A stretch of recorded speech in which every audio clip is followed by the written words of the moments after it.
In some cases, the AX laterals in the AX20 and AX20 RT systems can be flushed, and that's enough to clean them and keep the bioslime from forming from plugging the orifice or orifices in the AX20 or the older AX20 systems. And also it can flush the bioslime out of the RT systems to help keep that out of the spin nozzles. But in some cases you get so much accumulation and it's so difficult to flush out through the conventional method that you need to undergo an extra step, which is basically bottle brushing these laterals, and that's, you know, running a brush down the length of the laterals to make sure that all that material is broken loose and then ultimately flushed out the end. And so this video goes through that, kind of shows you how to bottle brush these laterals when they need it. We like to, up here in North Idaho, we like to bottle brush the laterals every time so they maintain clean and open orifices and spin nozzles, but I'm not entirely convinced that's necessary every time. It's just nice to do that to make sure you get good coverage throughout the next 12 months in between service events. Anyway, appreciate you watching. Please like and subscribe and enjoy the video.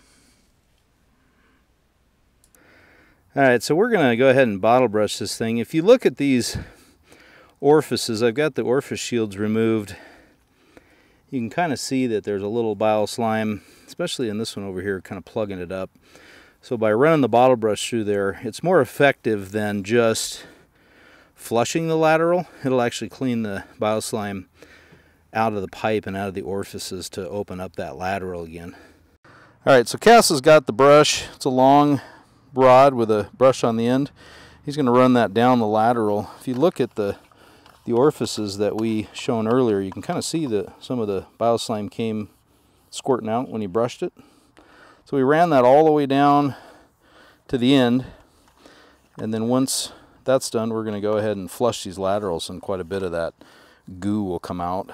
And he's going down and just doing all of them in order here.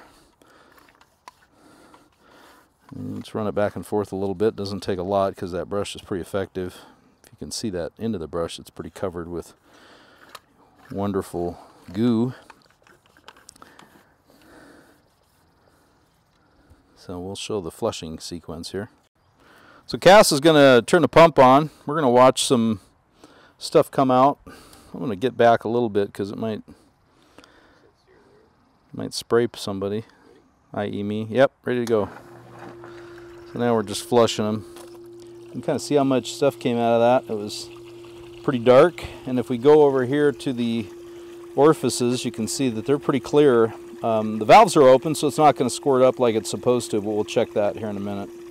So we've got the valve shut. Cass is going to run this thing. We're going to measure the squirt height. It should be between 3 and 5 feet high.